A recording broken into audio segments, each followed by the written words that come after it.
Folks, Black Star Network is here.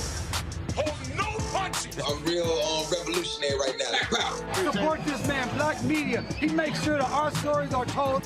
Thank you for being the voice of Black America, Roland. Stay black. I love y'all. All momentum we have now, we have to keep this going. The video looks phenomenal. See, this difference between Black Star Network and black-owned media and something like CNN. You can't be black-owned media and be scared. It's time to be smart. Bring your eyeballs home. You dig?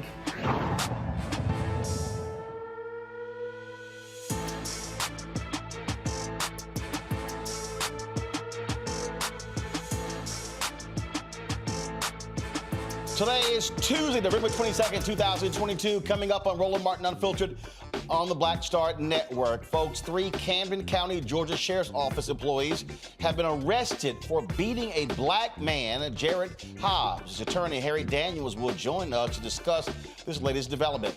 Driving while black is what a Louisiana family says got a 45-year-old black man killed.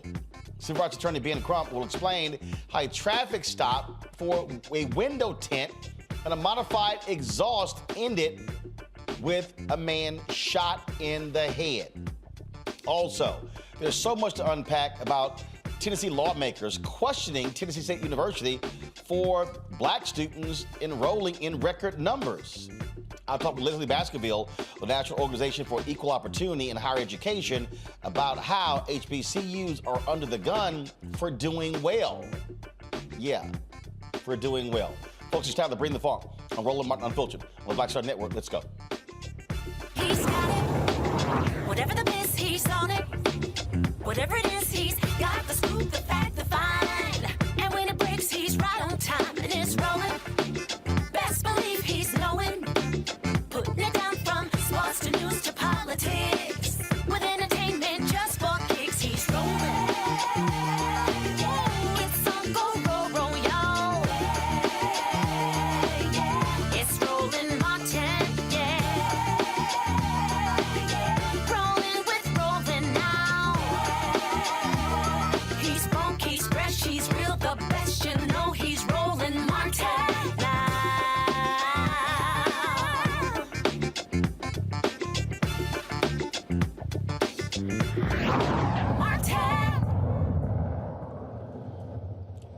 Another traffic stop leads to a black man being shot and killed, this time in Louisiana. It was over a window tint and a modified exhaust. 45-year-old Derrick Kettling, the brother of Louisiana State Police Lieutenant Colonel Kenny Van Buren, was stopped by a sheriff's deputy. Now, Kettling asked why he was being pulled over. The deputy did not answer, but gave him several commands. The deputy then tried to restrain Kettling when a struggle took place. Now, I want to warn everybody about this video. It is very, very triggering. If you want to turn away, please do so right now. We've shown too many of these videos, but it is important for us to be able to show you these videos to cover these stories. Now, the first video will give you a split screen of the deputy's body cam as well as dash cam, and the video shot by a witness is going to come in during the struggle. Watch. Stay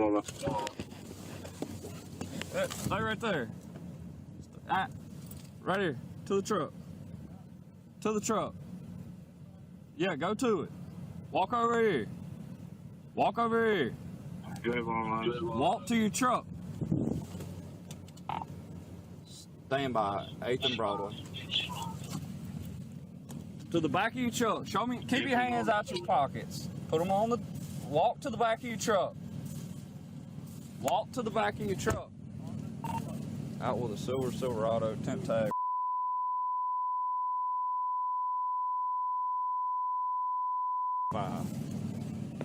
Face the back of your, face your truck for me. Face the truck. Huh? What's the issue? Because you agitated, you turn around, you ain't following nothing. I am following. Look, turn. I don't hear you. Can I get my phone, sir? We'll get to that. Just turn and face the truck. Turn and face the truck. What I did? Face the truck. What is wrong with you? Why is you grabbing on me, man? Give me a unit. Why you grabbing on me, bro? Turn around and put your hands behind your back. What's wrong with you, bro? Put your hands behind your back. For what? Put your hands behind your back. For what, bro? Put your hands behind your back. For what? 10-8-3! Ow!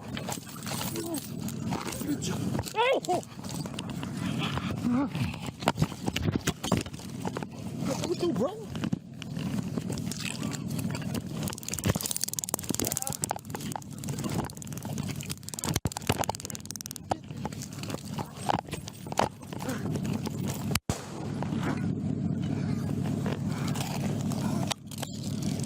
Shots fired! Shots fired!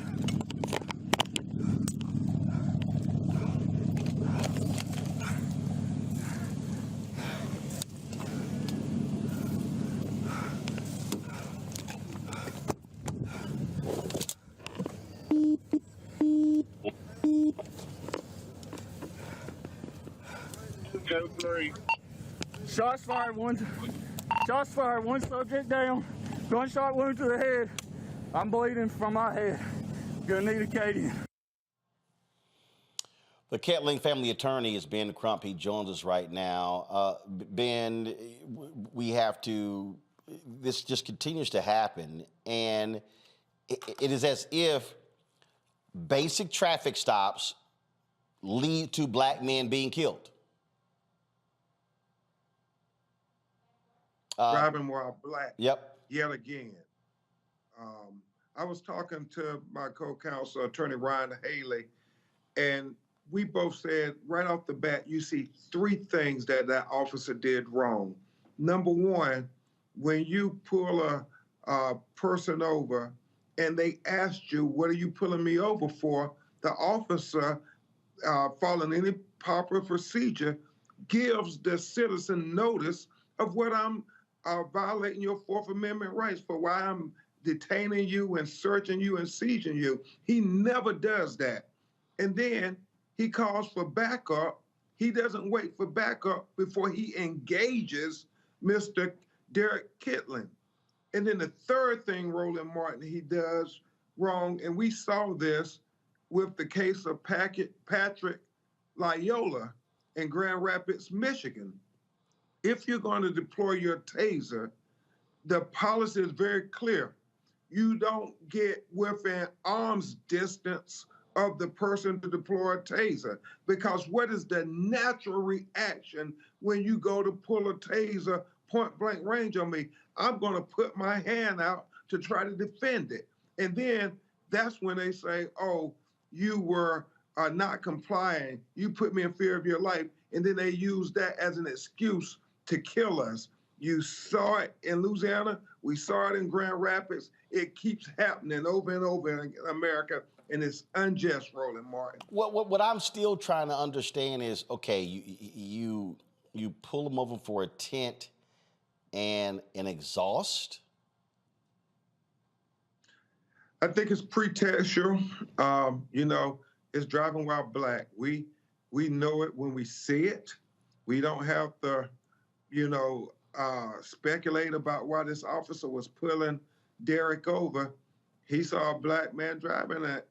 It was his position, we believe, and we're going to get more into this police officer's history, that he had an implicit bias when it came to dealing with African Americans, especially black men, and engaging in excessive use of force. Here's what I don't understand. Guys, cue the video up, because I need you to fast forward to the point where he puts his hands on him. Okay, so here's what I don't understand. Okay, if I'm approaching someone, and so go right there. So pull that video up right now. Okay, now, if I don't stop right there, just stop it.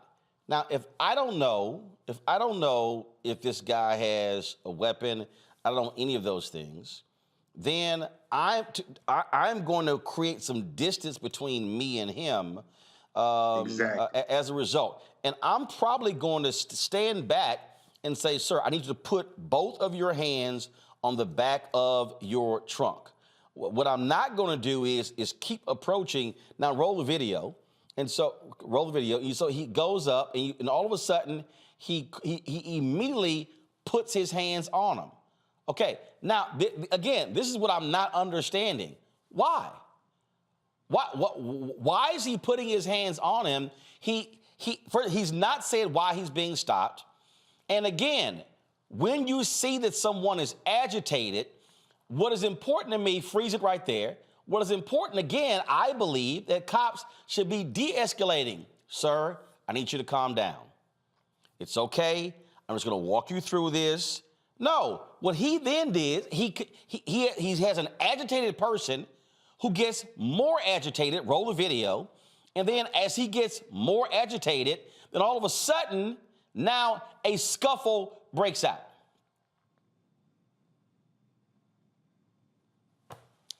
It makes, again, this is the thing, Ben, de-escalation should be the priority of cops. Yeah, Roland, what you have just demonstrated and we could use you as our expert in the trial, is what police procedure would have instructed him to do. Create distance, use your verbal commands. If you're going to deploy the taser, you deploy it from a safe distance, not only for your safety, but certainly for the citizen's safety. He did none of those things, Roland Martin, and that's why we believe this case is one that warrants this officer to be terminated and charged, because he violated several procedures that led up to the death of a human being who committed no crime. I mean, what is the crime there, Roland Martin? Right, and that's the thing there. Now, again, his brother is a state trooper. His brother is a state trooper, and ironically, his brother is a person who is in the top of the hierarchy in investigating wrongful deaths by police and excessive use of force by police. And obviously, you know, Ronald Green, Alton Sterling, all those type cases, his brother was part of the State Patrol who looked into those cases, and you would think that you wouldn't get the call that your brother has been killed by an officer accused of using excessive force. But what it tells you, Roland Martin, and we should never take it for granted, Black America, but by the grace of God, that could be any of us. Again, just absolutely unbelievable. Ben Crump, glad to have you on the show. Hate to have you on the show as a result of these circumstances. And unfortunately, it just continues to happen to African American men. Has this officer been placed on administrative duty? Is he still working the streets? Well, he's suspended apparently with pay, which is what happens part of the course. Roland, they shoot us and then they get a vacation. Ben Crump, thanks so much. All right, I'm coming back to talk about Banking While Black and Wells Fargo with you next time, bro. All right, sounds great. Let's do it. Thank you, brother. Thank you very much. My pal, Dr. Mustafa Santiago Ali, former senior advisor for the Environmental Justice at the EPA. Mario Solomon Simmons, he's a civil rights attorney and founder of Justice for Greenwood. Brianna Cartwright, political strategist. Glad to have all three of you here. I mean, just tomorrow, this week, this happens and over and over and over and over again. And what first happens is people start saying, oh, if only he had complied.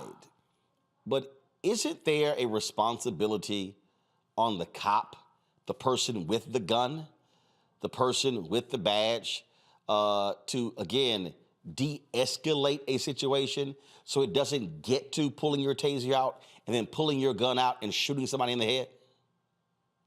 Absolutely, man. Good evening, Roland and Mustafa and Brianna. Good to see all of y'all. It was good to see Ben. You know, it reminded me so much of one of the cases that Ben and I work on, the Terrence Crutcher case, where it appeared to me that the gentleman, the brother, was having some type of a mental breakdown, just the way he was acting. And as you stated, Roland, and Ben stated, the proper police procedures at that point is to keep distance and to, like you say, de-escalate. And also, what's the rush here? Why did he need to run up on him and grab him? I just don't understand, based upon why he was pulled over. This was not what you would call a felony stop. A felony stop is when you suspect someone has committed some type of armed robbery, burglary, murder, kidnapping, and you're pulling them over and you're thinking this person is armed and dangerous inside of the vehicle. So I'm gonna get out and I'm gonna have some type of physical altercation. But even in those situations, officers are taught to wait for backup, to keep distance, and to de-escalate. That's a tragedy that happened. I just really hate to see that, because it was clear that that brother was having either some type of a mental breakdown or something was going on, just the way he was acting when he got out of the vehicle. Brianna, it just, again, I mean, it's just, we see these stories over and over and over again. And then what typically happens is the result is they side with the police officer. They say the motorist was in the wrong, should have complied, should have followed all instructions. And again, the guy asked him, "Why are you pulling me over?" Doesn't even want to say it, and that's too many. That's way too many cops. They feel as if they don't have to tell you why you're getting pulled over. Right, Roland. So I'm going to start off by saying, DeMario, I don't know if I agree with you. I don't know if he had an anxiety attack or a mental issue. It is the fact that he got pulled over without even knowing. The fact that he still came out of the car. He was far from the car. He didn't have his hand. He had his hands where everyone could see it. He was technically at the back of his truck because it was the part where you put stuff in. It wasn't all the way in the back, right? So he slowly kept complying, but he did not do what the officer exactly wanted to do, which at the time someone's screaming at you, you're scared, you don't know why, and you see these things happen time and time again, you're in the mode of fight or flight, right? And he's trying to comply because we've seen time and time again, if you flight, you get it in your back. So there's this thing where we know we're up against something that we can't control, and it's just nerves. People deal with their nerves differently. And it was obvious that the officer was not in fear. He would not have gotten that close. You know, the scuffle all happened close. He asked for backup, didn't wait. If all this was he was in fear, then he wouldn't have taken those steps in the first place.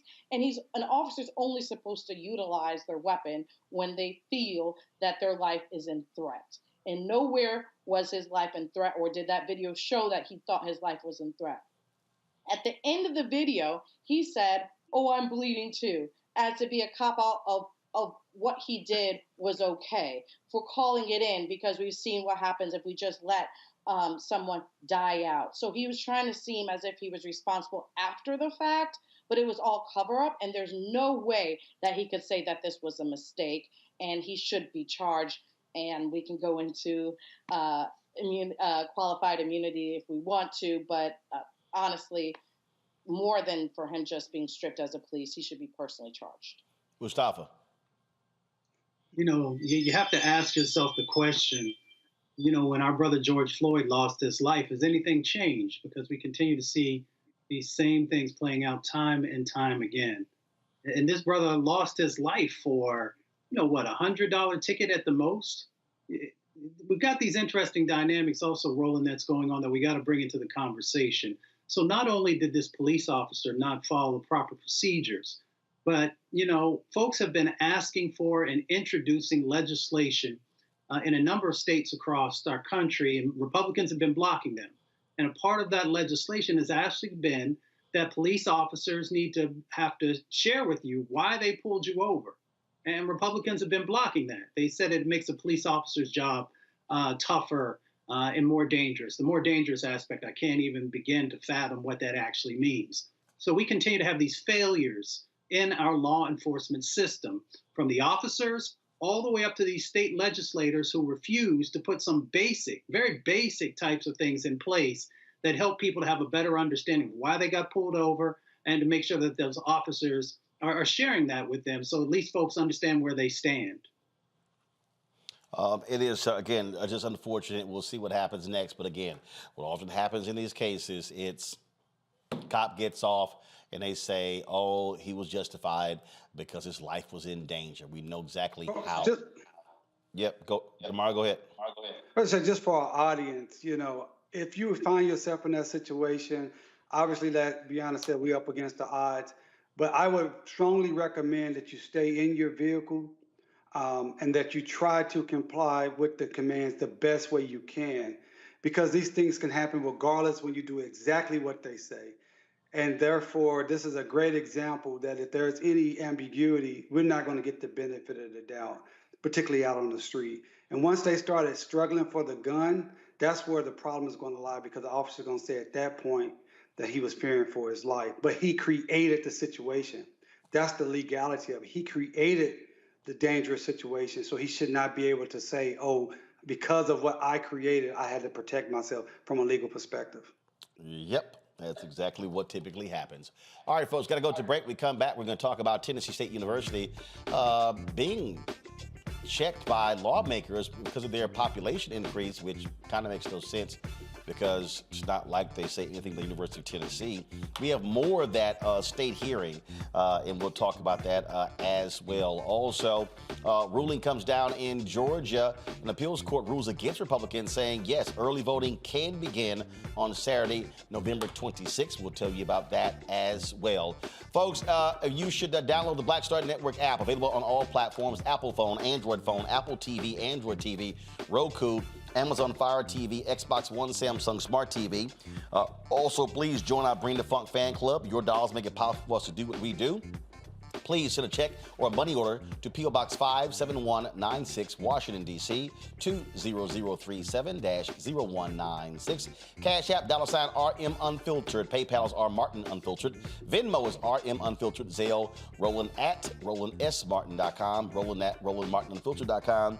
And get your copy of my book, White Fear, How the Browning of America is Making White Folks Lose Their Minds. Available on all platforms: Amazon, Barnes & Noble. Also get it at Target. Download it from Audible or order from your favorite black bookstore. We'll be right back.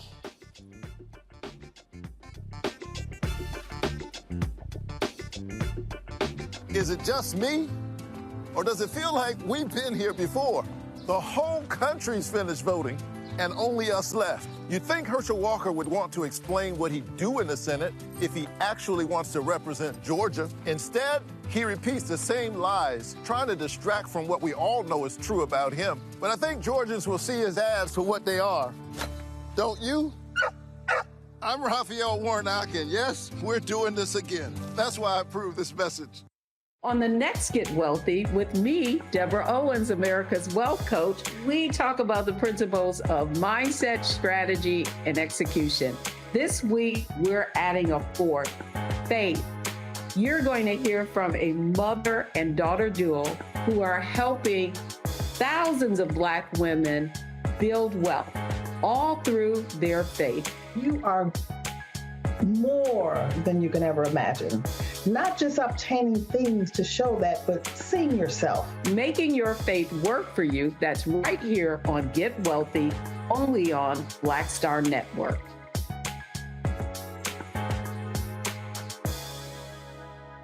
Next on the Black Table with me, Greg Carr, we welcome the Black Star Network's very own Roland Martin, who joins us to talk about his new book, White Fear: How the Browning of America is Making White Folks Lose Their Minds.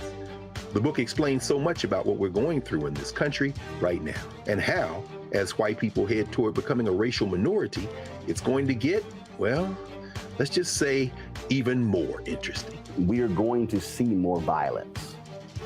We're going to see more vitriol, because as each day passes, it is a nail in that coffin. The one and only Roland Martin on the next Black Table, right here on the Black Star Network. Hey, I'm Donnie Simpson. What's up? I'm Lance Gross, and you're watching Roland Martin Unfiltered.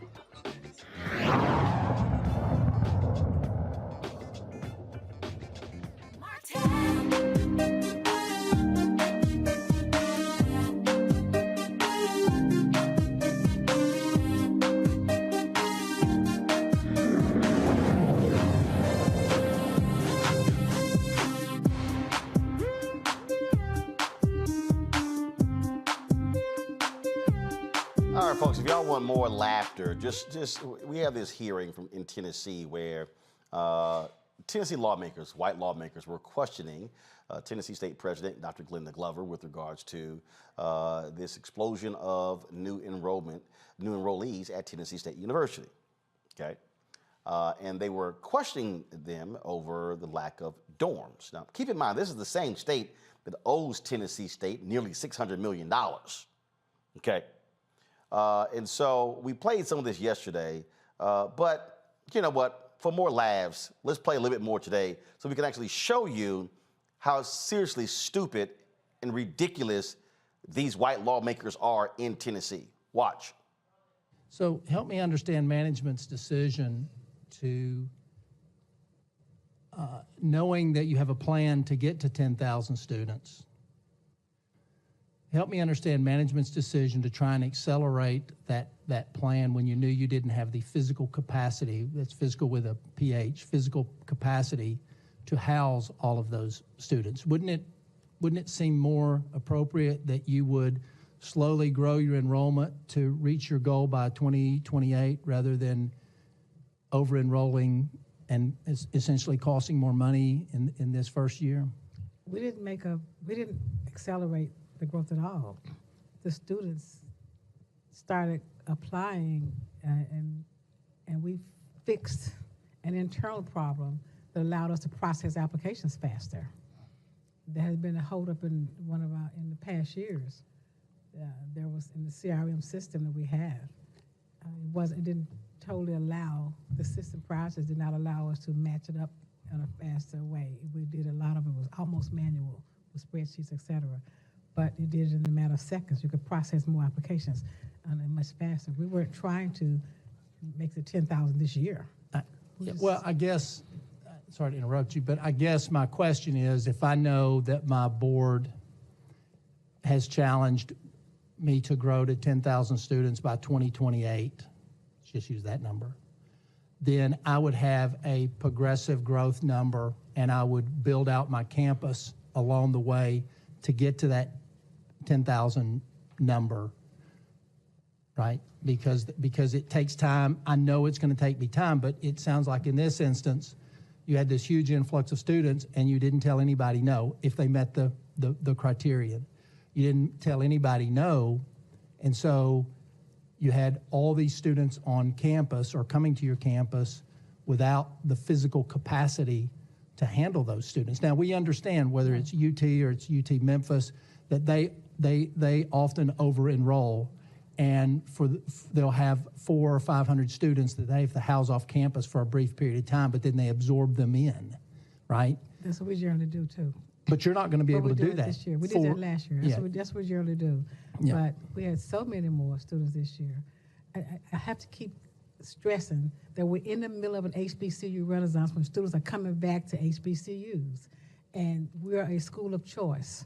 There's a lot going on TSU's on a national stage. And students want to come to TSU. So we didn't over-enroll from that standpoint. It was the housing part of it. We have to, in our minds, separate the right to an education from housing. We have the capacity to teach the students. It's just we don't have the housing capacity. Hard, especially when you look at the fact that the University of Tennessee has had record enrollment the last 2 years, but their facilities are a hell of a lot more advanced and better than Tennessee State University. As I said, folks, the issues that we're talking about exist there. In fact, do y'all have the rest of the clip where there was a lawmaker who talked about the issues? I think it was a black lawmaker. Do y'all have that? Okay, because it was after that. It was after that. In fact, let me see if I can find that, because it was that was important because for context, when you're talking about these folks here again, which makes no sense to me, if they're literally sitting here trying to somewhat chastise the president, and what they're doing is actually really trying to build the university. And last I checked, I would think you would want that. You would want that. In fact, the folks at Tennessee Holler, they actually had posted a video of this particular hearing. And let's see here. Here we go. Okay, so here we go. Watch this. Teach the students. It's just we don't have the housing capacity. It's almost like the chicken and the egg, right? So you can't request additional funding for dorms if you don't have enrollment. However, if you get the enrollment and you don't have the dorms, my first year in the education committee was in 2018, and TSU was admonished for declining enrollment. And so I think we as a state, it's our responsibility to say, okay, this is where we are. What are we going to do to work together to lift this university up? People from that community who have never had an opportunity to go to college, they want to go to TSU. Use the term aggressive marketing campaign. Joining me right now, Dr. Lezli Baskerville, the president and CEO of the National Organization for Equal Opportunity in Higher Education. They advocate for HBCUs in the nation's capital. Lezli, always good to see you. That last point, I think, is what's most important. How in the hell can we admonish them for declining enrollment, and all of a sudden, Boom, enrollment increases. We're like, what the hell are y'all doing? Yeah, it is. They suggest that it's a problem. That's not the problem. That's not the problem at all. The problem is that from the inception of HBCUs and until today, HBCUs have been woefully underfunded relative to their missions and relative to the historically white colleges and universities in the states. Tennessee State is an 1890 land grant institution, an historically black land grant institution. And one of the persons who spoke was an 1862 land grant president yesterday, Chattanooga, I believe. And he raised the question about, he said, you all are getting all of these new people. We can't get any black students because Tennessee State, you're getting all of the black students.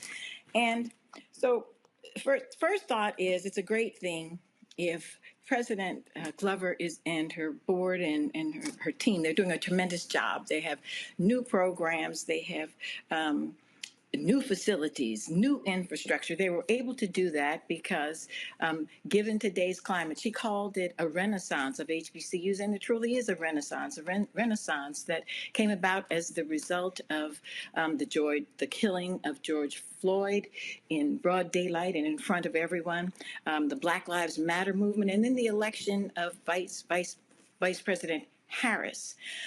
Following that, we had an administration and an active Congress that included 59 black members of Congress and others who understand the value of HBCUs and that America can't realize so many of her goals but for HBCUs. And so they invested in HBCUs.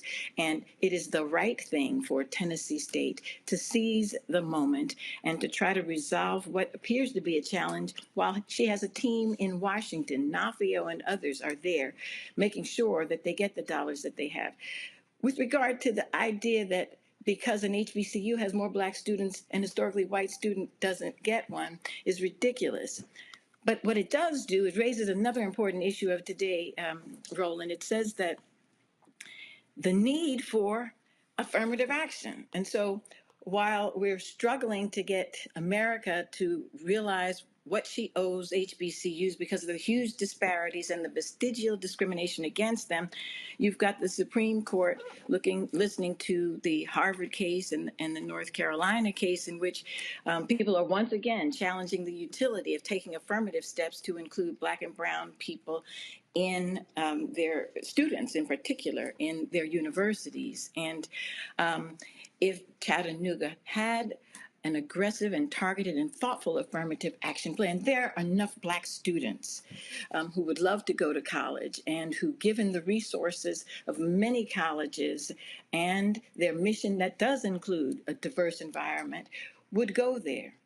So we do need affirmative action. We need, for example, if Glenda Glover has, as part of her outreach to everyone, students all over the place with far limited resources, financial resources than others. But suppose Chattanooga invested in Roland Martin, in the Black Star Network, in Unfiltered, where they could tap into more than 1 million subscribers, 391 viewers, 391 million viewers. They could tap into the black community. There's not a dearth of black students. Tennessee State is large and strong, but it's not so large and strong that there are not black students who would seize the opportunity to go there, especially with the resources that they have available. In addition to the Roland Martin show, the Roland Martin Unfiltered advertising there, National Black Newspaper Publishers Association, they reach 20 million Americans, mostly African Americans. They have 205 newspapers. If Chattanooga wanted to seek black students, they could touch them through the National Black Newspapers Publishers Association. And just recently, Cleveland Gary launched the Black Shopping Channel. Black Shopping Channel is the largest multimedia platform in America. They have 250 million subscribers, mostly black of them, 110 million households, mostly black of them. So there's room for anyone who wants to have a richly diverse college university. That's if they want to put the work in. That's if they want to put the work in. That's what it boils down to. If they want to put the work in. And so, but I do think it's important that, yes, an allocation was made last year by the legislature, but the reality is the legislature continues to grossly underfund Tennessee State. And again, their own committee has determined that they've underfunded Tennessee State to the tune of nearly $600 million. This is real simple. Give Tennessee State the $600 million dollars, they can build more dorms. They can create a plan. And the other thing that's so stupid here, when you talk about this increased enrollment, not all 2,000 students are going to stay on campus. Yeah. So it's not like, oh my God, we got to build dorms for 2,000. No, look, when I went to Texas A&M, I didn't stay in dorm until the summer of my final year. I lived off campus for 4 years. And so not everyone's going to live in a dorm, but you do have to give the university the resources they need, because as long as you're starving them and making it piecemeal, then they can't fully execute their strategic plan. That's correct. But the other part of it is, and where NAFIO's job comes in as the Membership and Advocacy Association for all the HBCUs, is that the $600 million is a step in the right direction. It's a down payment on a debt that is actually much larger than the $600 million. The $600 million is reflective of a discriminatory policy in Congress that sets the appropriations for the white land-grant institutions substantially higher than the black land-grant institutions, even today.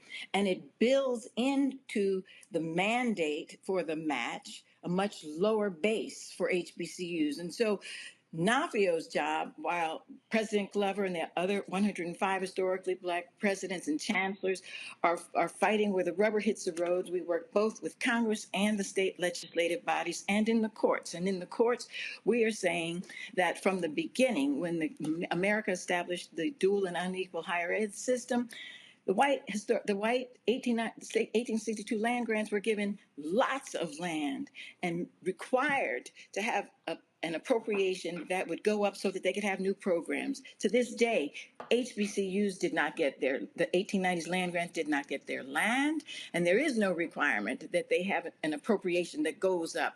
And so we're going to work from the judicial base and from the legislative branch, from the administrative branch, and also work with our members where they are. President Glover is a national figure.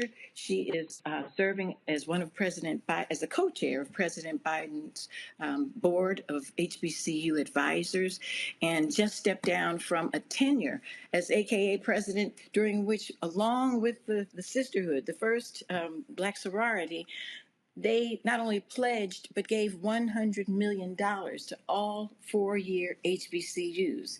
So they're doing everything that they can.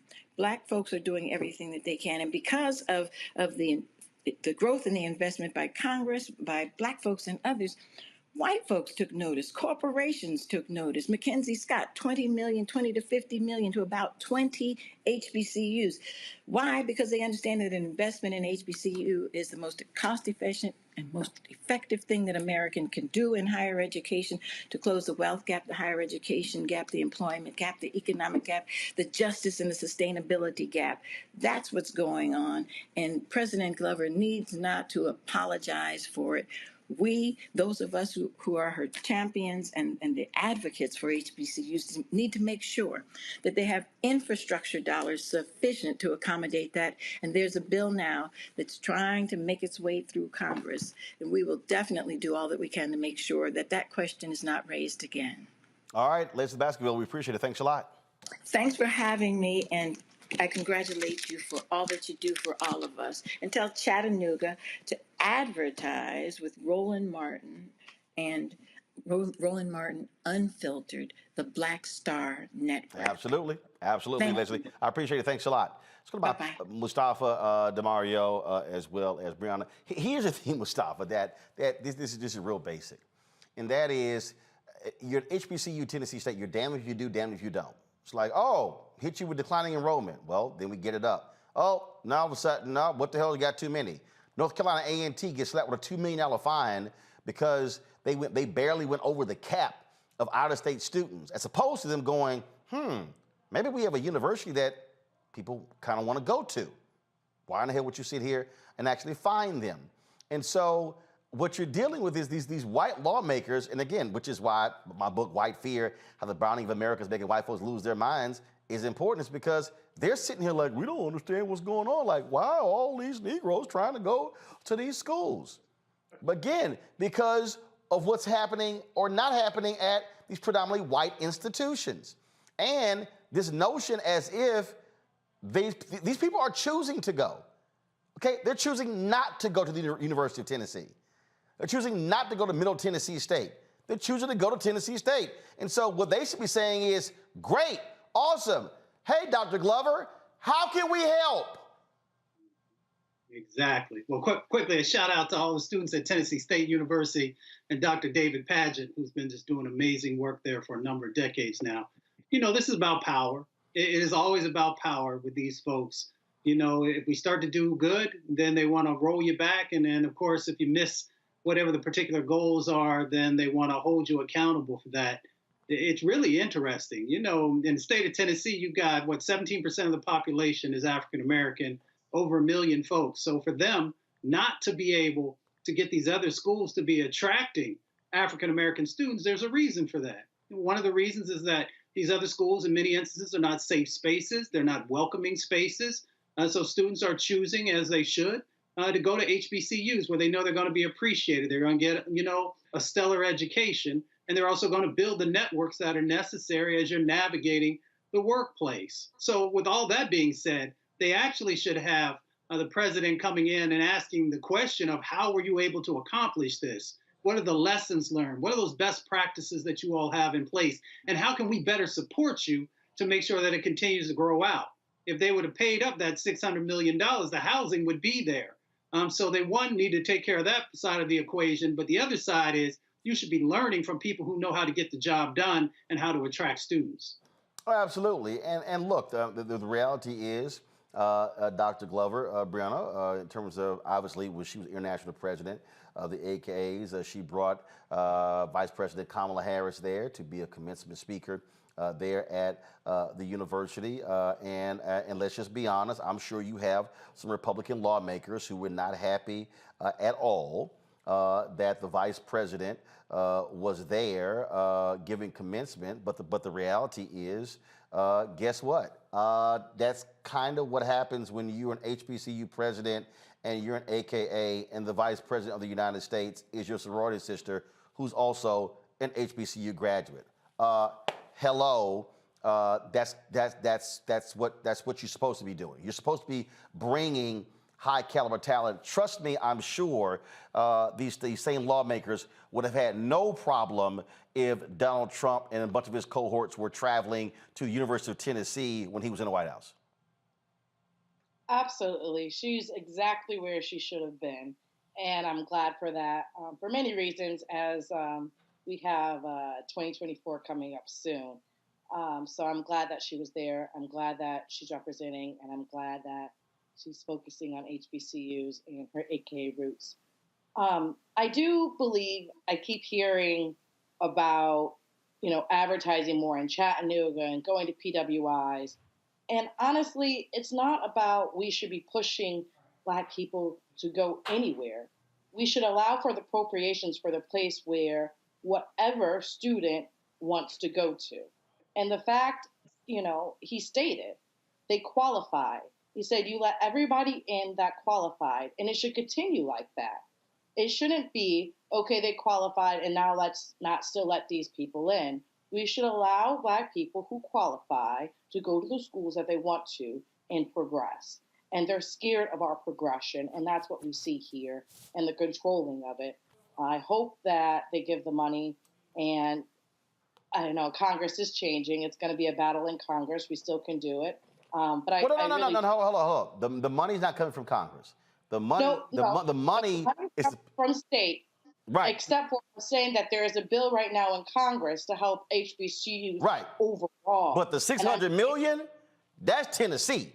The state of Tennessee should be partying up And for instance, this is the same state that set aside $500 million to build the Tennessee Titans, a $1 billion NFL franchise, a new damn dome stadium. Right, because they like to keep. So it's like y'all got the money. Yeah, I get it. I totally understand. I do think that it's a two-pronged approach because, yes, they have the money. Even when they get the money from Congress, right, to just disperse it is also going to be another issue. We see this time and time again. And as you stated, they prioritize Black people in sports over education. And it's a problem. We'll see how it folds out. Well, bottom line is, DeMario, we keep talking about this here. This is what happens in many of these states where HBCUs have been abused. Frankly, we saw the Alvin Chandler's lawsuit in Mississippi. We saw what happened in Alabama. We saw the historic settlement that took place in Maryland, and this happens over and over and over again. And folk can't sit here and go, well, we don't understand why these campuses are looking like this here. If you're not providing the same level of funding, equity, well, then guess what? It's a problem. Yeah, and I mean, Mustafa and Brianna have all said such great things that I agree with. Number one, this is about power. They feel in a sense of loss of power, as you talked about in your book, Roland, to even having more Black people educated. Let's be clear. They don't want us educated. They don't want us to have access to real education. So that is a problem for some of them altogether. Then secondly, it's the Black tax, that we have to do more with less. That's what we've always had to do in this country, and it's wrong. And we need that $600 million. I don't know what the mechanism is to make them pay it, but if it's known that they owe $600 million, they need to say it with me, everyone at home. Cut the check. Let's say it again. They need to cut the check so they can build the dorms. And I really like what Brianna highlighted, that they allowed everyone that's qualified. And that's what the president said during that hearing. She said, these students need education, they're qualified for it, and we're going to let them in. There's a difference between housing and a difference between education. And, shout out to Tennessee State. Both my mother-in-law and my father-in-law went to Tennessee State. And Roland, you would love this. My father-in-law was on the 1959 national championship football team, and he's a proud Omega Psi Phi man. I'm sorry, why would I love that? Oh, because I know you love the Qs. You picked on me on AKAs today, so we're even now. No, actually, doggone well, we don't believe in junior organizations, and so we never shout those that are limited in their ability to reach people across the world. So Mustafa and I clearly understand that there's one fraternity, the rest are simply youth groups. So remember that. Remember that. And also, DeMario, take a look here. That's an alpha man giving the 2019 fall commencement speech at Tennessee State University. Yes, wearing the black and old gold, just so you understand how we roll. So there you go. All right, folks. Oh, good. That's how we do it. That's how we do it. All right, got to go to a break. We come back. Remember the cops that beat up the brother in jail in Georgia? Well, guess what? They have been arrested. We'll talk with the attorney, the man who was brutally beaten, when we come back on Roland Martin Unfiltered right here on the Black Star Network. Be sure to download the Black Star Network app, available on all platforms: Apple phone, Android phone, Apple TV, Android TV, Roku, Amazon Fire TV, Xbox One, Samsung Smart TV, and of course, you can also support us by joining our Bring the Funk fan club. Your dollars make it possible for us to do what we do. Send your check and money orders to P.O. Box 57196, Washington, D.C. 20037-0196. Cash App, $RM Unfiltered. PayPal's R Martin Unfiltered. Venmo is RM Unfiltered. Zelle, Roland at RolandSMartin.com. Roland at RolandMartinUnfiltered.com. And get a copy of my book, White Fear, How the Brownie of America is Making White Folks Lose Their Minds. Folks, available on all platforms. You can get it on Amazon, Barnes & Noble, Target. Order from your favorite black bookstore, or download your audio copy on Audible. I'll be right back.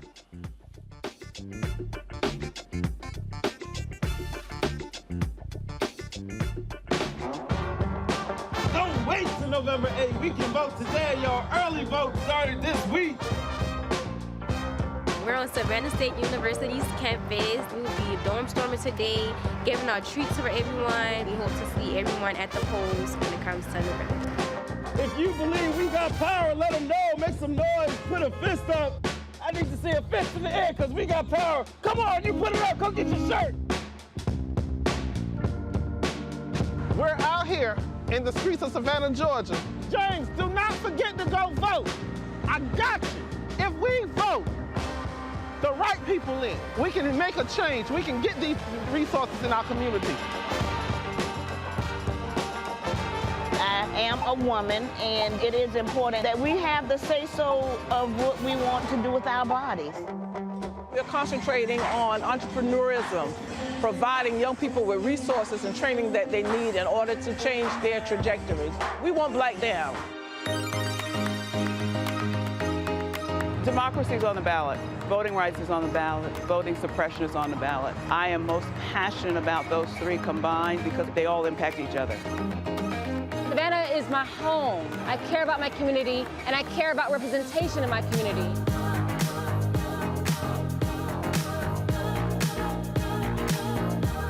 Our voices are still going to be heard no matter what kind of obstacles try to come up against us to stop us from voting. We're still going to be standing our ground. I see the effort that's being made to keep our communities from voting, so that makes me realize it's even more important, because if it wasn't important, they wouldn't be fighting to make sure we couldn't vote. This doesn't stop this year. This is a forever movement.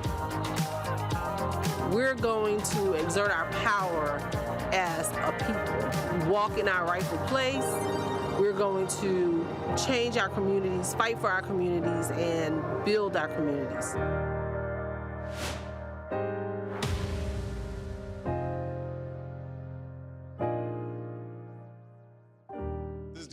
What's up, y'all? I'm Will Packard. I'm Chrisette Michelle. Hi, I'm Chaley Rose, and you're watching Roland Martin Unfiltered.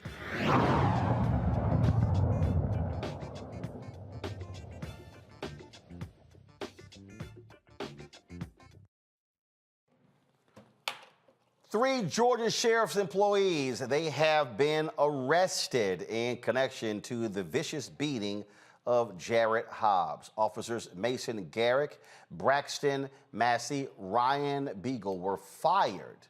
That's right, were fired and charged with battery of an inmate and violating the oath of office. The Georgia Bureau of Investigation and the Camden County Sheriff's Office started an investigation following the September beating of Hobbs in Camden County Detention Center. All three officers have been booked and sent to the same Camden County Public Safety Complex where Hobbs was initially detained. Joining me now is the attorney, one of the attorneys for Jarrett Hobbs, Harry Daniels. Harry, let's just be clear, this video going viral is why these cops were arrested. Roland, that's exactly right. If this video never went viral, we would not be having this discussion today. Let's make no mistake about it. This is something, a CYA tactic by the sheriff in Camden County. If the video didn't come out, then we would not be having this discussion. His jailers would not be in jail today. And so, because it happened in September, when did the investigation start? Well, the investigation started once we released the video. This happened September the 3rd.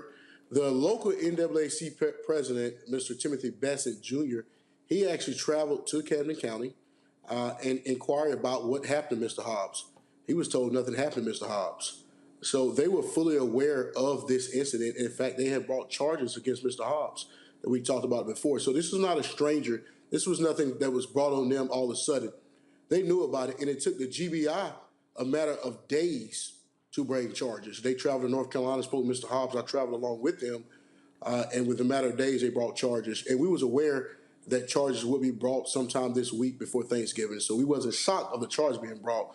But like you said, this investigation just started because the sheriff chose to cover it up. And again, GBI comes in. This ain't hard. Press play. Oh, hell. Arrest him. I mean, this is a cut and dry case, simply. I mean, this is not hard to break down. Yeah, Roland, we've seen this before in Brunswick. You got to remember, this is a setting with Ahmaud Arbery. Same thing happened. Ahmaud Arbery was killed.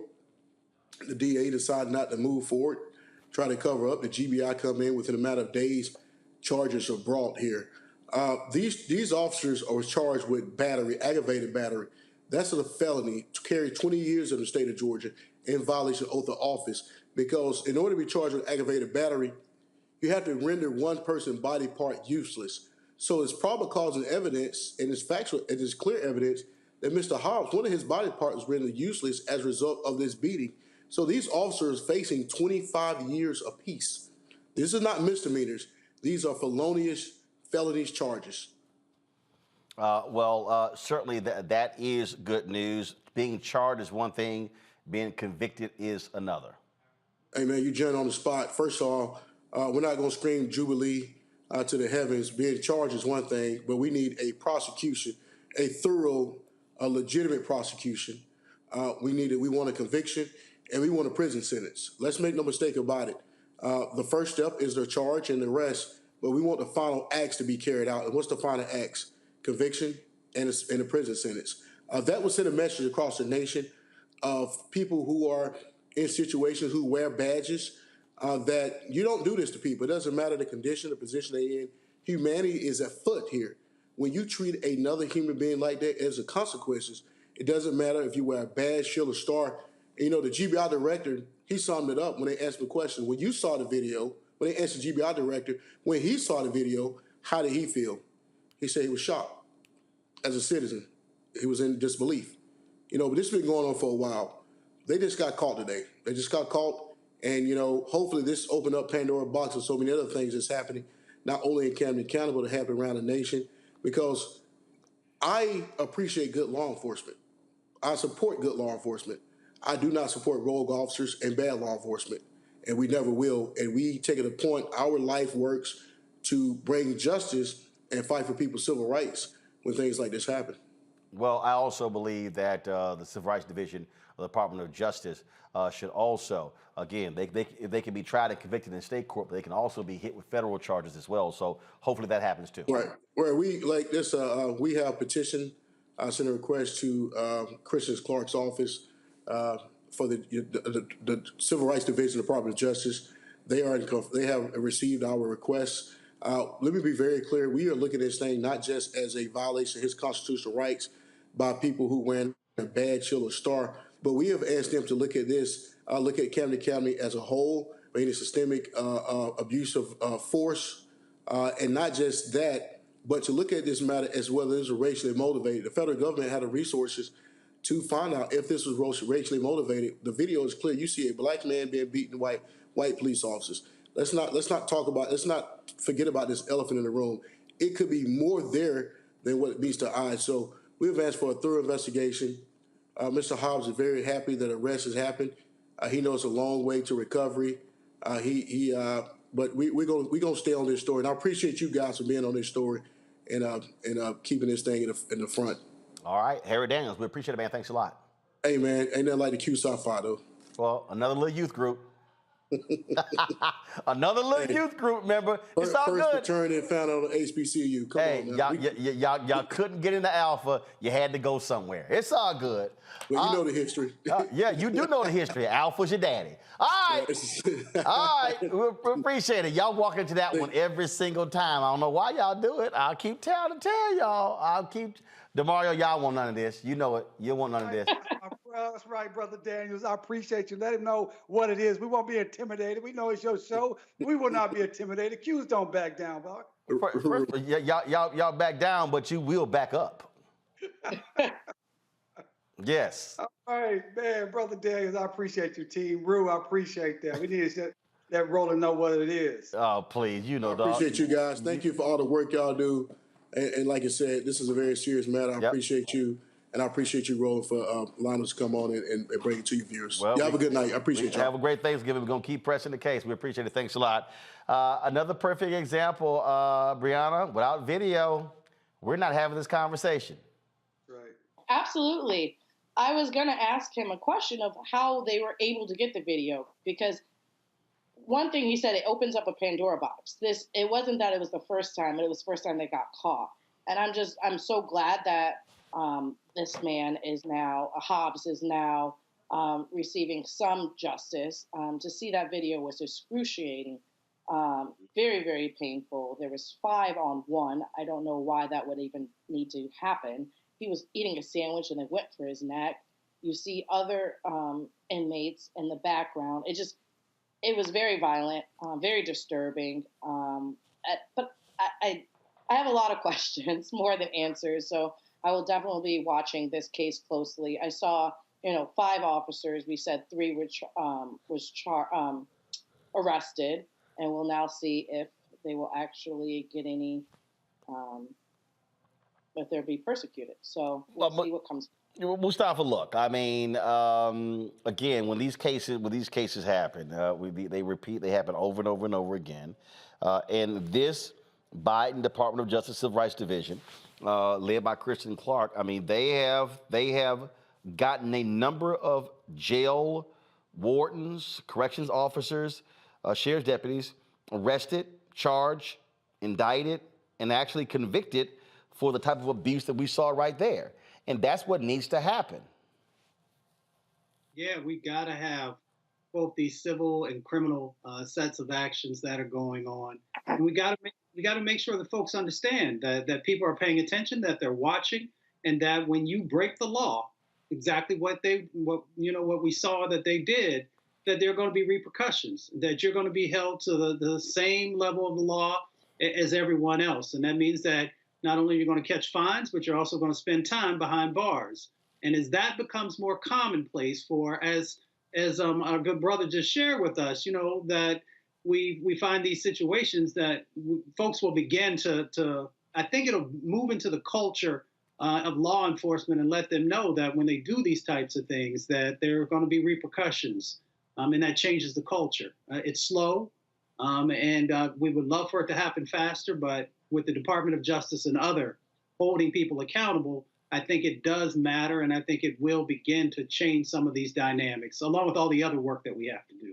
We talk a lot about, again, reforming police departments, but we also have got to be reforming these jails and prisons, Mario. Yeah, I want to address a couple of things. Number one, I believe the family probably got access to this through what's called an open records request or a freedom of information request. So if you find yourself, if you or your loved one is a victim of this type of attack, that's the first thing you want to do is contact an attorney and have them send a preservation letter and also request for open records if it's a governmental institution. That's number one. The second thing I wanted to say is I want to know the Black officer that was in the video. I want to know, did he ever stop any of the beating? No. And then I want to know, was he one of the people that was charged? Because that beating was so vicious, and there is laws that require when officers see that their teammates or their colleagues are violating someone's right, they have an affirmative duty in many states and locations to stop that action. I didn't see that Black officer stopping anything. He was not charged, he was disciplined. Yeah, he should be charged too, because he saw what was happening and he has a duty to stop that Mr. Hobbs from being brutalized and receiving the type of injuries. I don't know what Mr. Hobbs' injuries are, but they have to be substantial for that type of sustained barrage of punches from 4 or 5 different individuals. It was savage. It was inhumane. I think they all should have been charged. And that is another example that when you talk about this policing culture, it is not about Black people. We say, oh, we just need to have more Black officers. That is not the key.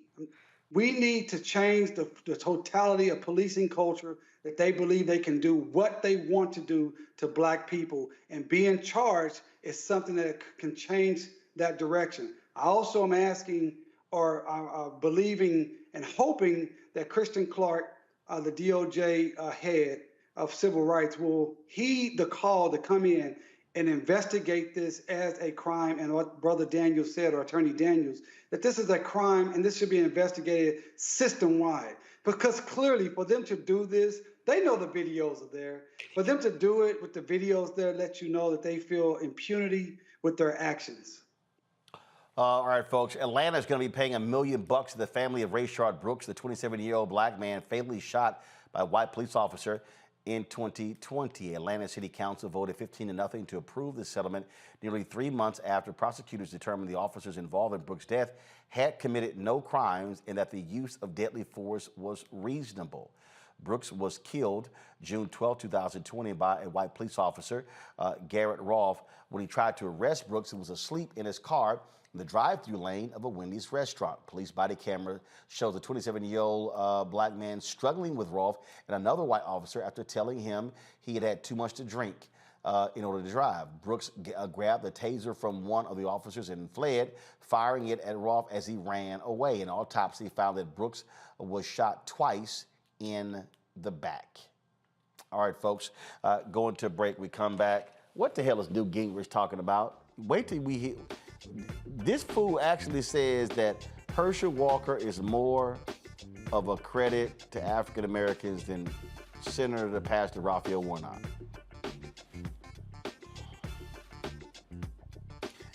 Newt, if you don't sit your dumb ass down somewhere, man, come on. And also, a Georgia appeals court makes it clear early voting can take place beginning on Saturday, November 26th. We'll tell you about that as well. Republicans lose in court. You're watching Roland Martin Unfiltered on the Black Star Network. Is it just me? Or does it feel like we've been here before? The whole country's finished voting and only us left. You'd think Herschel Walker would want to explain what he'd do in the Senate if he actually wants to represent Georgia. Instead, he repeats the same lies, trying to distract from what we all know is true about him. But I think Georgians will see his ads for what they are. Don't you? I'm Raphael Warnock, and yes, we're doing this again. That's why I approve this message. Next on the Black Table with me, Greg Carr, we welcome the Black Star Network's very own Roland Martin, who joins us to talk about his new book, White Fear, how the browning of America is making white folks lose their minds. The book explains so much about what we're going through in this country right now, and how, as white people head toward becoming a racial minority, it's going to get, well, let's just say, even more interesting. We are going to see more violence. We're going to see more vitriol, because as each day passes, it is a nail in that coffin. The one and only Roland Martin on the next Black Table, right here on the Black Star Network. Hi, I'm Israel Houghton with Israel and New Breed. Hi, I'm Carl Payne. Hey, everybody, this is Sherry Shepherd. You're watching Roland Martin Unfiltered, and while he's doing Unfiltered, I'm practicing the wobble. Yes, I am. Because Roland Martin's the one, he will do it backwards, he will do it on the side. He messes everybody up when he gets into the wobble, because he doesn't know how to do it, so he does it backwards. And it just messes me up every single time. So I'm working on it. I got it. You got Roland Martin.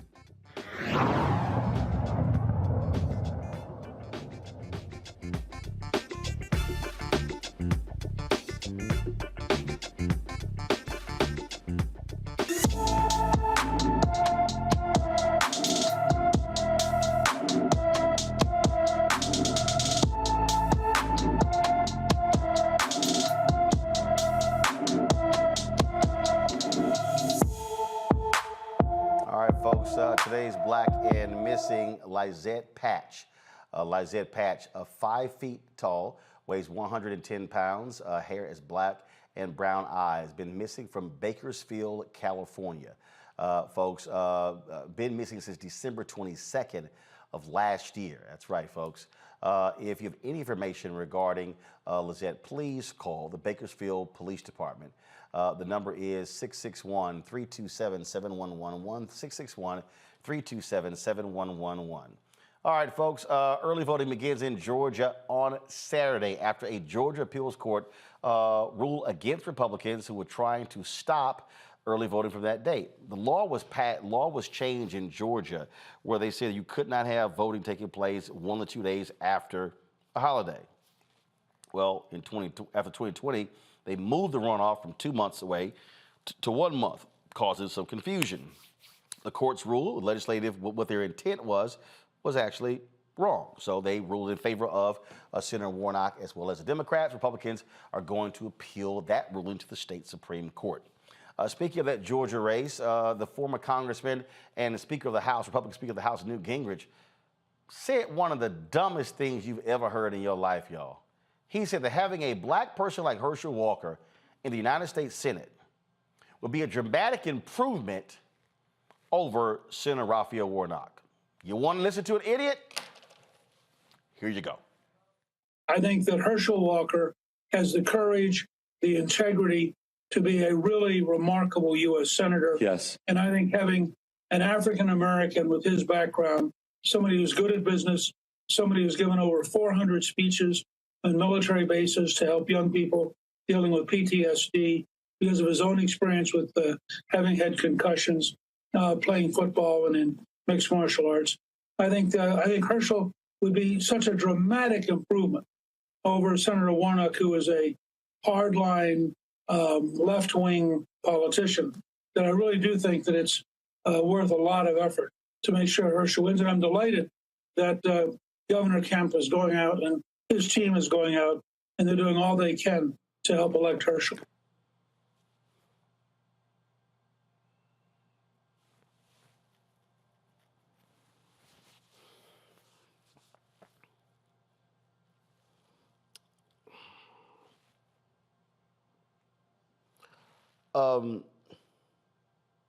Newt, this who you talking about? This Herschel?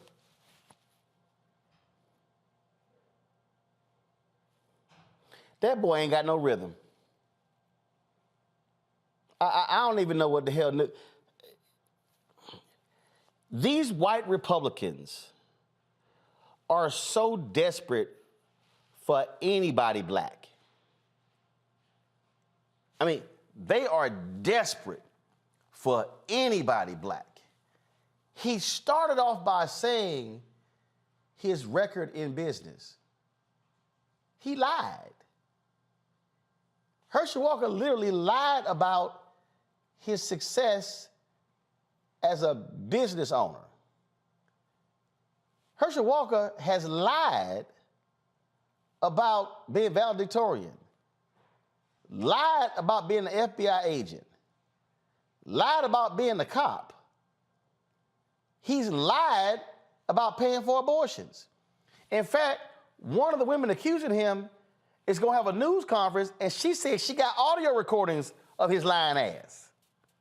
But then again, this is the same Newt Gingrich who left his wife, who was in a hospital bed, for his side piece.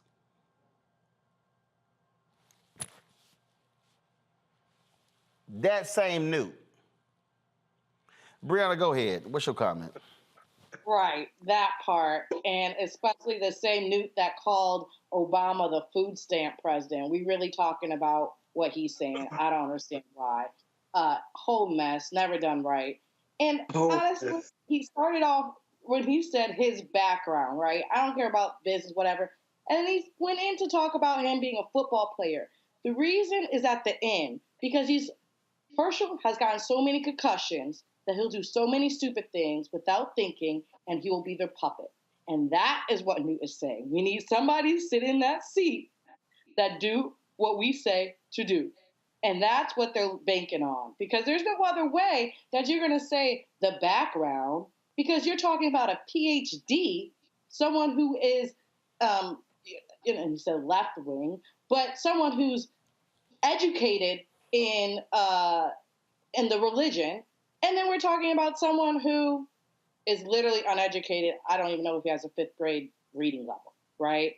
So someone who went to seminary school and excelled and can pastor and know the Lord's work, to someone who is chronically lying and doesn't know shit. No, I just keep laughing at him, Mustafa. Boy, these Republicans, they stay desperate. They are so desperate to get them somebody black. Newt know he lying. I mean, boy, just stop. I mean, just simply say you like Herschel Walker, but don't even try to sit here and like, oh my God, he is just going to be this incredible African American. Oh, man. I'm still taking in what Bree just shared. That was on point.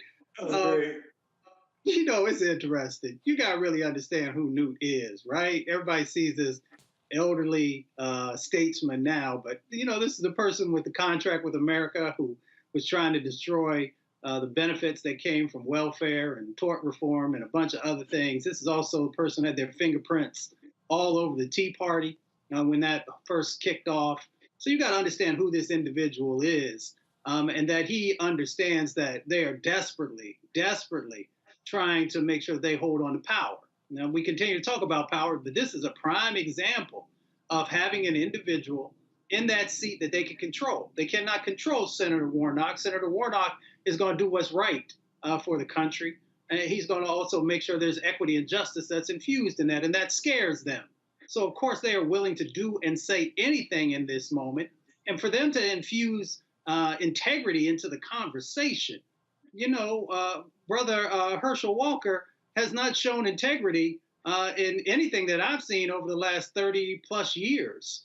So I'm not sure. He also has showed his lack of understanding and education around critical elements, whether we're talking about the environment and the silly comments that he made about that, his comments around business and trying to parrot some of the things that Donald Trump has said, and a number of other aspects that show that you are not prepared for one of the most important positions that is inside of our government. And for them to be willing to allow him to have the space to hold that position shows that they do not truly care about democracy. They don't care about the state of Georgia. And they most definitely don't care about the impacts that are happening in Black and brown communities, because you never hear Herschel Walker talk about those impacts and what his ideas are, let alone sharing with the country, what are your policies? That's the important question. What are your policies? And because he cannot articulate that, that shows that he is not ready for prime time, and he's most definitely not ready to be the next senator from the state of Georgia, and why Senator Warnock is. DeMario? First of all, I just really want to go back to what Brianna said, a whole mess. I just wrote that down. I love that with Herschel Walker. Herschel Walker used to be one of my favorite football players when I was growing up, and he was at the Cowboys. I was very sad when he got traded away. Of course, we got a lot of great players like Emmitt Smith in that trade. And this just shows how far down this guy has gone. They talked about him talking about PTSD. Well, I mean, CTE and PTSD is not the same thing. You've already stated about Newt Gingrich, who he is. This is a guy, he's a liar, he's a cheater, he's corrupt.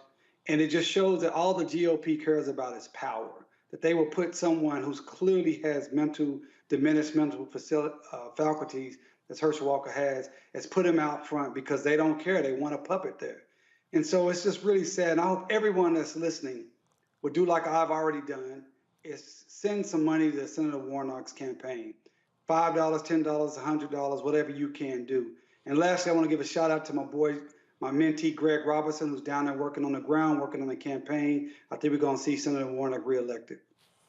All right, folks. The Supreme Court, they have dismissed the voices of Black and Latino voters in a court challenge. The court declined to hear an appeal by Black and Hispanic voters in Texas about how Texas state maps intentionally dilute minority voting power. The dispute focuses on Senate District 10 in Tarrant County, Texas, and a ruling by a panel of 3 judges on the district court who believe that the new state Senate map disproportionately impacted minority voters. However, the judges found no evidence indicating that the legislature's intent was racial.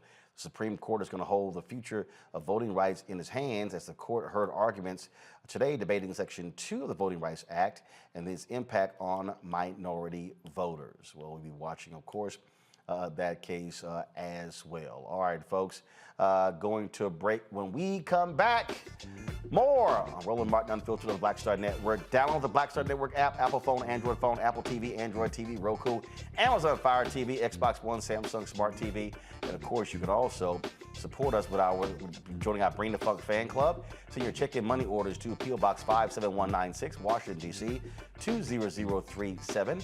That's 0196. Cash App is $RM Unfiltered. PayPal is R Martin Unfiltered. Venmo is RM Unfiltered. Zelle is Roland at RolandSMartin.com. Roland at RolandMartinUnfiltered.com. And get a copy of my book, White Fear: How the Browning of America is Making White Folks Lose Their Minds. Are you available at all bookstores? Barnes & Noble, Amazon, Target. Download it from Audible and order it from your favorite Black bookstore. We'll be right back. I am on screen and I am representing what a black man is to the entire world that's gonna see this. And this might be the only black man, a representation of a black man that they see. Right. So I am responsible. Right. For how they see black men. And it's my responsibility to, if I am not playing an upstanding, honorable, someone with a strong principle and moral core, to make sure that this character is so specific. Right. That it is him, not black men. And I wish that more actors would realize how important their position is as an actor of color, playing people of color on screen. Because there are people that see us all over the world in these different images that we portray. And not everyone knows black people to know. Yes. That's not all.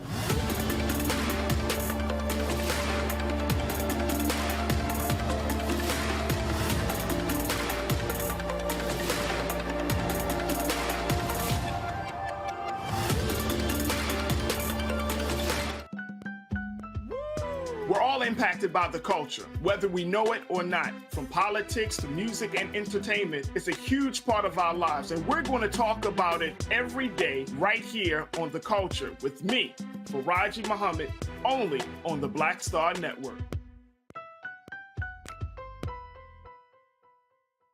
You want me to do something crazy, but I don't know what to do. I'd rather just sit here. Hi, this is Cheryl Lee Ralph, and you are watching Roland Martin, Unfiltered. I mean, could it be any other way? Really? It's Roland Martin.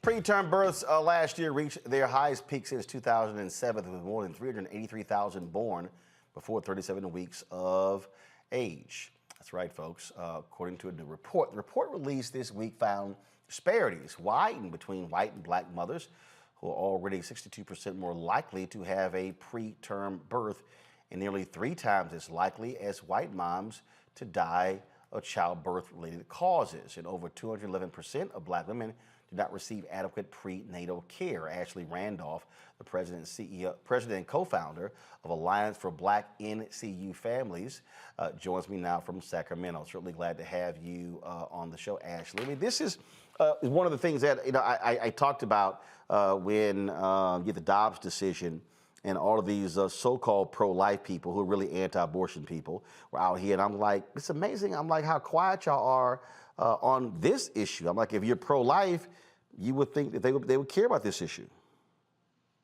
Thank you so much for having me, first of all. I do want to say that I'm a 3-time preemie mom. So everything that I do for the last 12 years has been strictly to fix this issue. And you can't say it any better. They really don't care. Most of the southern states in the U.S. have a grade of a D or a F, according to March of Dimes. And if you have an F rating, that basically says all of your black families are coming in there and not getting good care, not in prenatal and not in the NICU. I am one of the first, I am the first black and a first parent to be chair at CPQCC, which is a research facility at Stanford, which is really ironic because I'm the first black. I did a research there for racism in the NICU, and I found out that 44% of black NICU families in California that has a B rating, that they felt that the hospital could not help them with any barriers that they had outside the NICU. So employment, housing, WIC resources, food, transportation.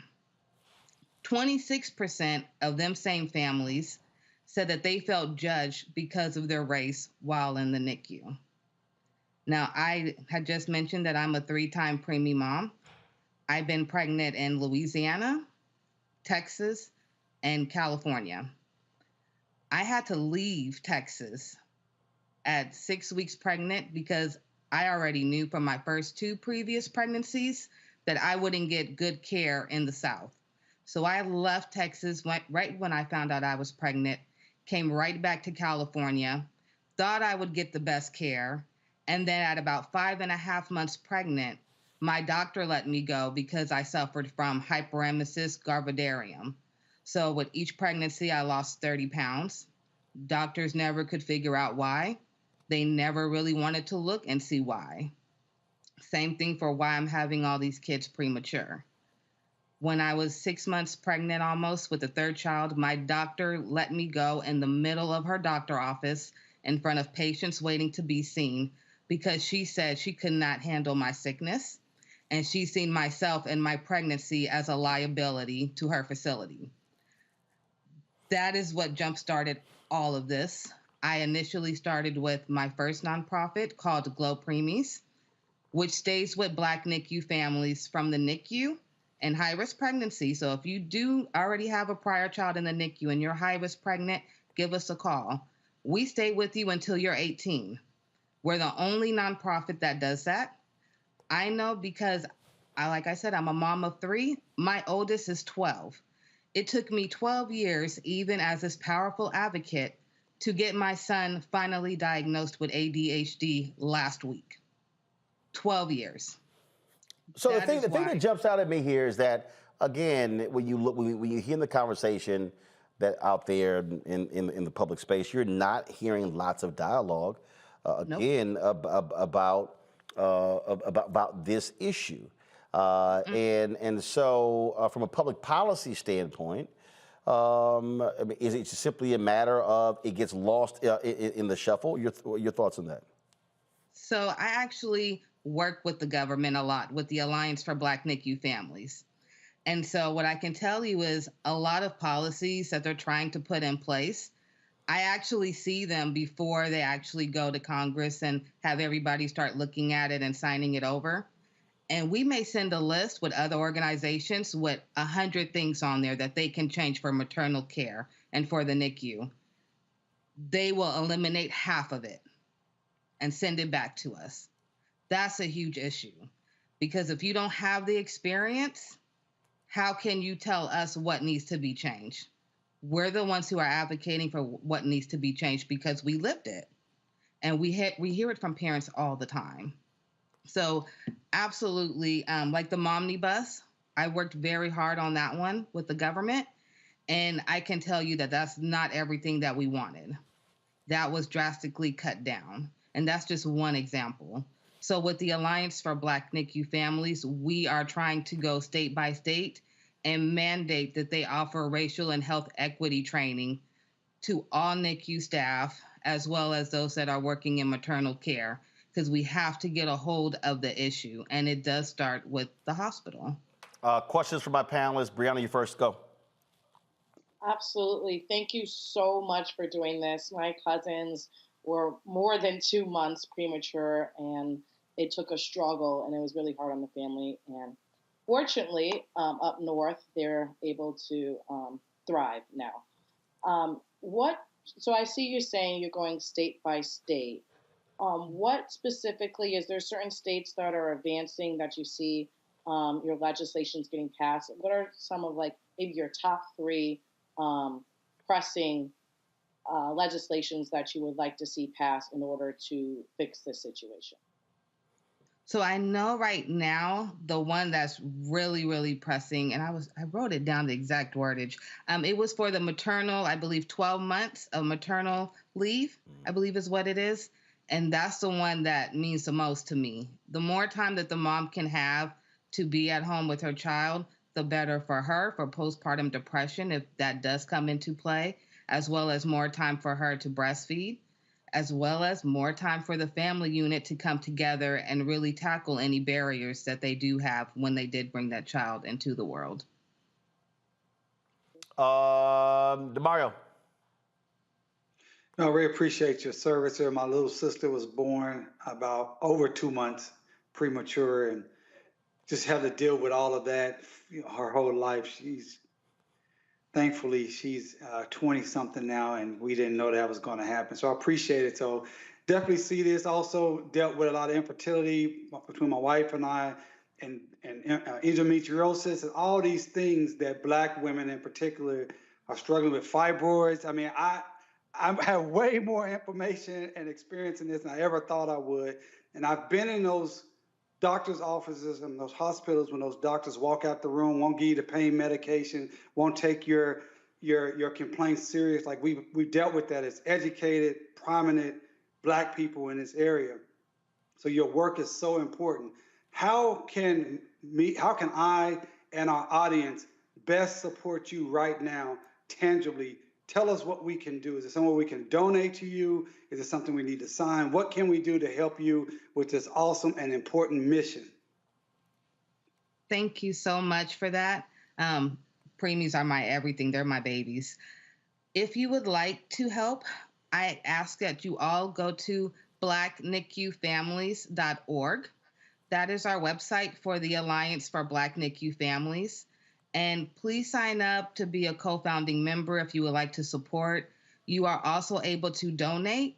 I do want to say that all of our donations that come through the Alliance for Black NICU Families, we do two things. So right now, we have already given out 40 wearable breast pumps for Black NICU moms, and we have just in the process ordered 235 more.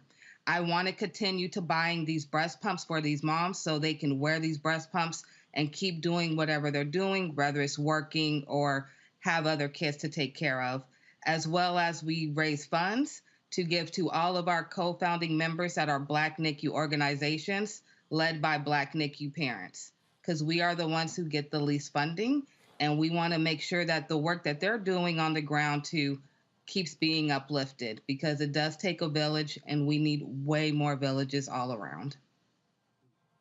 Mustafa. Yeah, thank you so much for this. When I was in graduate school, I actually worked on low birth weight babies and premature babies as a part of one of the research projects. And at that time, they were not focusing on Black moms. You know, they were just looking in a more general sense. So thank you for specifically focusing in. I'm curious, you know, there are a number of federal agencies also that have some responsibility in this space.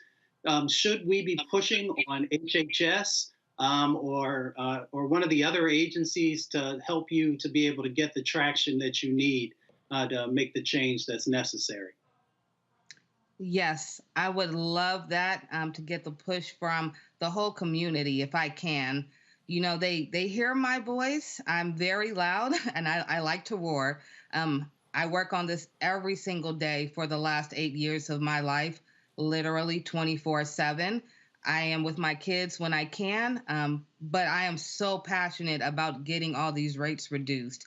So if I can get any help from you guys to help push the government to assist us or any agencies to assist us, please do. We are forever grateful. We have to save our babies. And like we had talked about earlier, it can last forever. So the NICU stay does not just end when you leave the NICU. It can stay with them parents for a very long time. And we need to make a generational change, and we need to make it now. All right then, Ashley Randolph, we appreciate it. Thanks a lot. Thank you. All right, folks, time for Marketplace.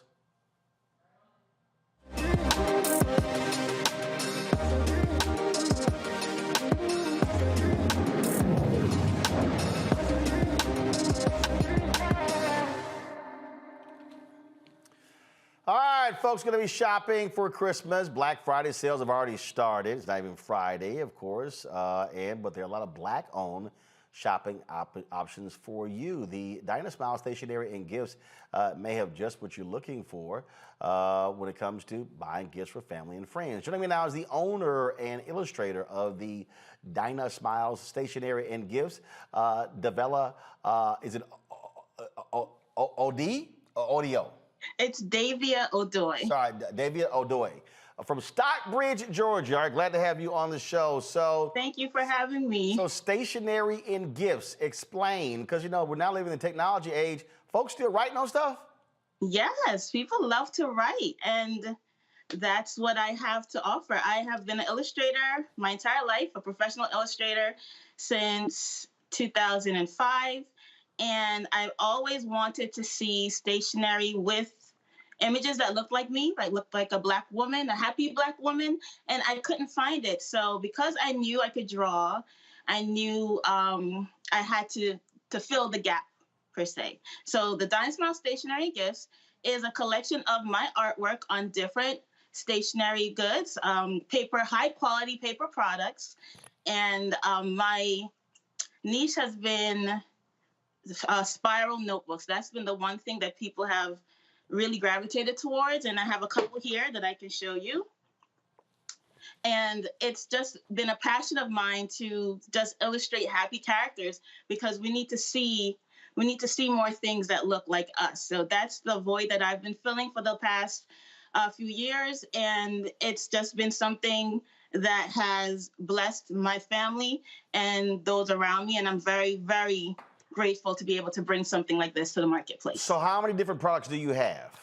Wow, that's a good question. I have over 100 products currently, because we as Black women, we come in so many variations, beautiful skin tones and hairstyles. We're always, rocking beautiful different hairstyles. So I wanted to capture that in my products. And as you see scrolling, I have, if you have short hair, long hair, natural hair, straight hair, I have it all there, because I wanted to be able to represent as many women as possible. And that's a goal of mine. And because I know how diverse we are, I didn't want to just have one particular character. So it's the same face. If you can see, it's the same face, same smile, and then I'll change the hair and the hair and the makeup and things like that. All right, sounds good. Let's go to my panel. Any questions? Mustafa, you first. What inspired you to bring this really innovative product to market? What inspired me way back when I was shopping for bridal shower invitations, and I could not find anything that I liked. Nothing resonated with me in the marketplace at that time. And so my husband encouraged me to create something. So we didn't, just like every other entrepreneur, we didn't know exactly what we were doing, but we knew we had to do something. So we started the process, and now fast forward to today, I have a plethora of products with my artwork. I've been able to source high quality vendors who take my art and will put it on substantial items like notebooks. I see scrolling, there's phone cases, there's so many different things with my artwork. And it's just one step after the other, and I just kept going. DeMario. I write in a journal every morning, or most mornings, and so I definitely appreciate this product. How's the best way for our audience to get with you, to get this ordered and make sure it's here in time to give it to our loved ones for Christmas and for Kwanzaa? Sure. The best way to order is through my online website at thedynasmiles.com. That's THEDYNASMILES.com, thedynasmiles.com. Orders that are placed between today and next week, we have a cutoff of December 8th. So as long as it's in by December 8th, you should be able to get it in time for Christmas and Kwanzaa. Brianna. Great. Thank you so much for this. I have two questions. One, sure. We see your lovely tote bags, and we saw your iPhone cases and your notebooks. Is there any other products that you have your artwork on, such as calendars, agendas? What are the other artwork you have what other products do you have your artwork on? Sure. I currently have my artwork on stationery goods, which include notebooks, designer journals. I used to carry a planner. I'm going to bring that back in the future. Because of 2020, I know a lot of families were rocked with 2020, and it did the same with me and my family. So we're in a process of a rejuvenation, of starting again. So like on the screen, that is an agenda that I offered in the past. So I will be bringing that back. But currently I have designer journals, and the newest thing that I have to offer, these are daily notepads where you can fill out the information to get yourself organized for the day. And it's a tear off notepad. So once you're done with the day, you can tear off the page and put it in your, if you have a binder, you want to keep it, or if you're not if it's not needed, you can always just rip it off and go on to the next. So this is the newest thing that I'm offering, daily agendas, where it's in a notepad form. All right then, folks. It is Dinah Smiles Stationery and Gifts. Here's all the information on how you can actually reach them. Their social media accounts as well. And THEDYNA Smiles, same on Facebook. And also for folks on our show, there's a discount code. Use Roland15, ROLAND 15 to save 15% on your total order. Well, Davia, we surely appreciate it. Thanks so much and good luck. Thank you. Thank you for having me. I appreciate it. And happy Thanksgiving. All right. Thank you so very much. All right, folks, that is it for us. Let me thank Brianna, my alpha brother, Mustafa, and that junior fraternity member, DeMario. Glad to have him on the show. Come on, you know doggone well is alpha and is everybody else behind us. You better be careful. You know you're coming down here to Tulsa next week, so you better be nice. Completely unfazed. Completely. I got something for you. If it's 20 Omegas and it's one Alpha, that is simply unfortunate for you 20 Omegas. Y'all can't even handle one Alpha. Come on, man. You know. That's You know. You know. You know how it is. Don't hate, congratulate. I might let you celebrate. Just letting you know. Hey. It's all good, man. It's good to see y'all. Been missing y'all. Folks, y'all have a great Thanksgiving. Listen up. We are not going to have a show tomorrow. I gave folks the day off. And so we're going to be having a marathon of Rolling with Roland taking place on Wednesday and Friday as well.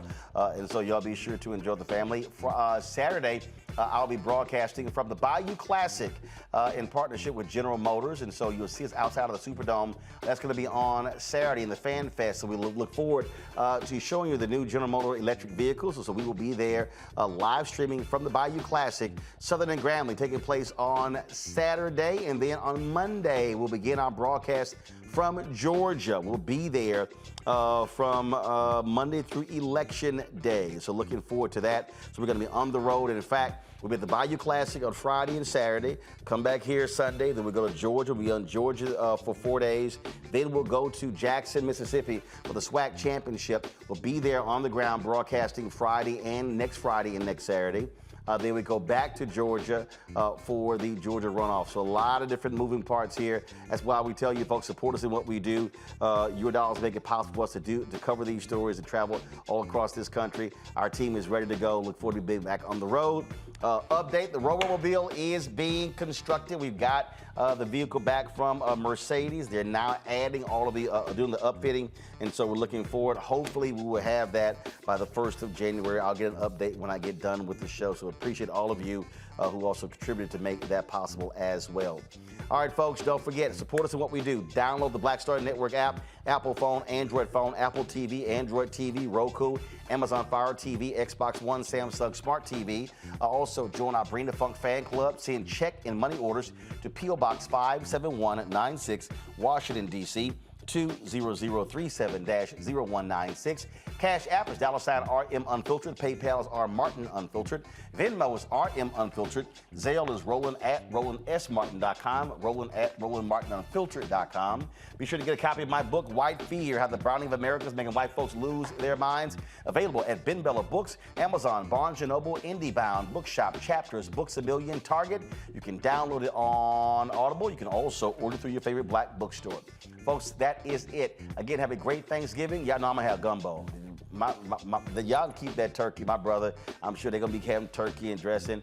Uncle Roro going to be having gumbo. Just letting y'all know how I roll every Thanksgiving. So, Reggie, y'all had that gumbo pot straight, all right? All right, folks, that's it. Y'all have a great one. I'll see you again this weekend from the Bayou Classic in New Orleans. Until then.